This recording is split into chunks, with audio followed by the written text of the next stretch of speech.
YouTube, welcome back, and we're doing another subscriber battle today.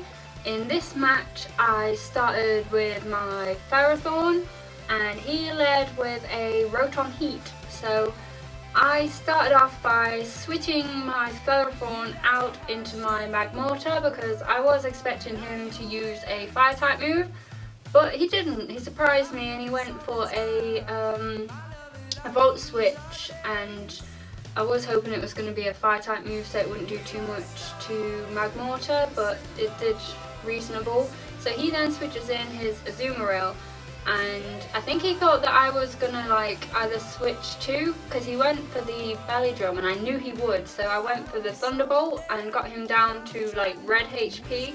So when he popped his Belly Drum there was nothing for him to drum and it just failed.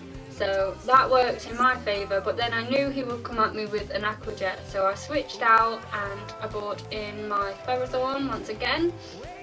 And I knew that he was going to be using the Aqua Jet and that it wouldn't do too much, and that would also hurt him because I run my Ferrothorn with Iron Barbs and Rocky Helmet.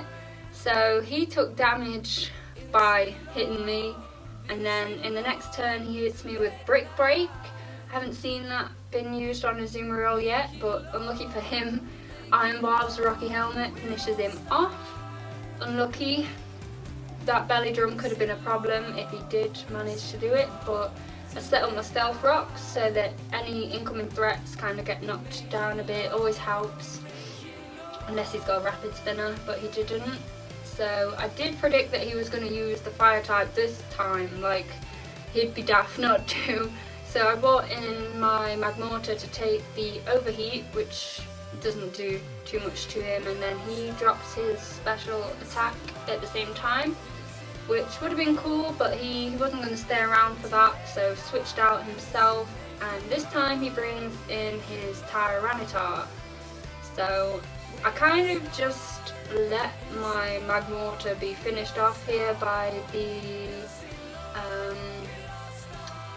Tyranitar, and because I knew he wasn't going to be able to survive that, and it's like, no I didn't, I switched it, sorry.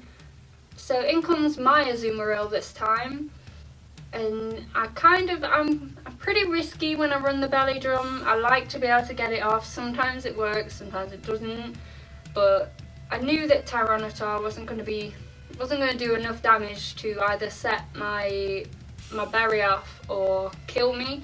So I did go for the Belly Drum, and he did actually go for a Stone Edge, and I avoided it, thank God. So I get a successful Belly Drum, and this is where it gets kind of mean. I always feel so mean when this happens. I feel like I'm cheating, but I just rinsed him off with an Aqua Jet, and bye bye Tyranitar. Sorry. That Sandstorm could have been a pain too, but luckily it fades before it can do too much damage to me.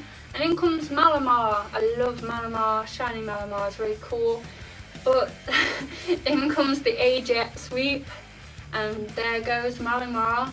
And after him he brings in his Scolipede, and luckily now the Sandstorm's gone. Haven't got to worry about that, but he goes for a Protect because he wants to get the speed boost, I think, and hope that I don't go for the Aqua Jet maybe, but I did.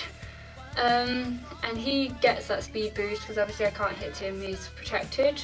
But next turn is a different story, and down he goes.